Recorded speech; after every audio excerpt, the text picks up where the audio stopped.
Polisi telah menahan 17 tersangka sindikat uang palsu di UIN Alauddin, Makassar. 3 orang lainnya masuk dalam daftar pencarian orang, DPO. Hasil pemeriksaan para pelaku, terungkap biaya produksi dikeluarkan Andi Ibrahim CS cetak per lembar uang palsu. Nominalnya ternyata cukup besar. Kapolres Goa, AKBP Reonal Simanjuntak mengatakan untuk memalsukan 1 lembar pecahan uang 100.000, biaya operasionalnya mencapai Rp56.000. Ini berdasarkan pengakuan pelaku, ujar AKBP Reonal di kantor Tribun Timur, Jalan Cendrawasih, Makassar, Jumat, 20 Desember 2024. Hal ini pula yang menjawab mengapa uang yang dipalsukan hanya nominal Rp100.000.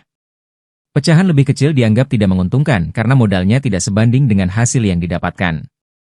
AKBP Reonal memastikan, polisi telah menarik uang palsu yang dicetak di perpustakaan kampus 2 UIN Alauddin Makassar dari peredaran. Sehingga ia meminta masyarakat tidak perlu resah. Pihaknya menjamin penyidikan berjalan profesional dan tuntas. Jikapun ada warga yang menemukan atau mencurigai uang palsu, diimbau untuk segera melaporkan ke kantor polisi atau bank.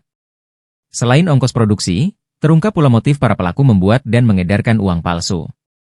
Selain alasan hilaf, uang tersebut juga disalahgunakan untuk mendukung ambisi politik, yakni menjadi calon bupati baru salah satu kabupaten di Sulawesi Selatan.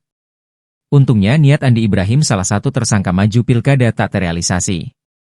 Sebelum dicetak di perpustakaan UIN Alauddin Makassar, uang palsu lebih dulu diproduksi di rumah pengusaha Anar Salahuddin Sampetoding di Jalan Sunu 3, Kota Makassar. Hal itu diungkapkan Kapolda Sulsel Irjen Yudiawan Wibisono saat konferensi pers di Mapolres Goa, Kamis, 19 Desember 2024, siang. Karena jumlah uang yang akan dicetak membutuhkan mesin dengan kapasitas lebih besar, akhirnya dipindahkan ke UIN. Awal pertama kan pembuatan uang palsu ini di salah satu rumah, yaitu atas nama AS, itu di Jalan Sunuk, Makassar.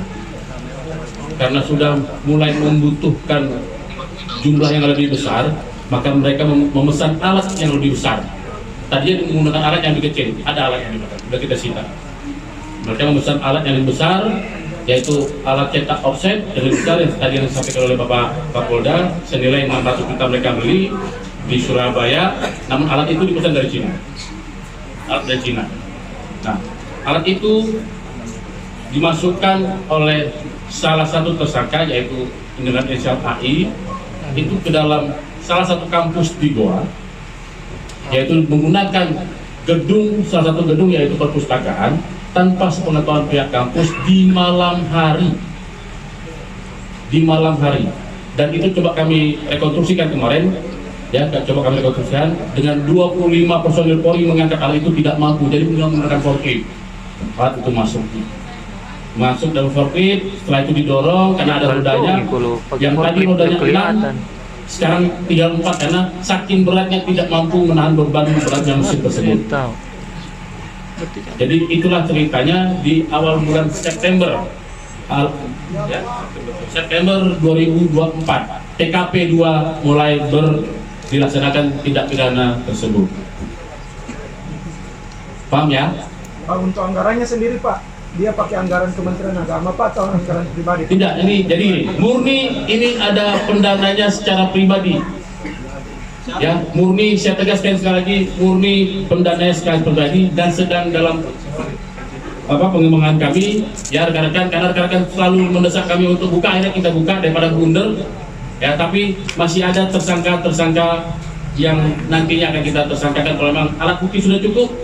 Ya, karena kami tidak mau, kami laporkan kepada Bapak Kapolda, kami tidak mau tergesa-gesa mentersangkakan seseorang.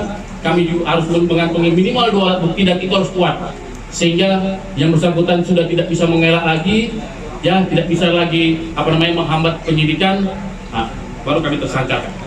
Download Tribun X sekarang, menghadirkan lokal menjadi Indonesia.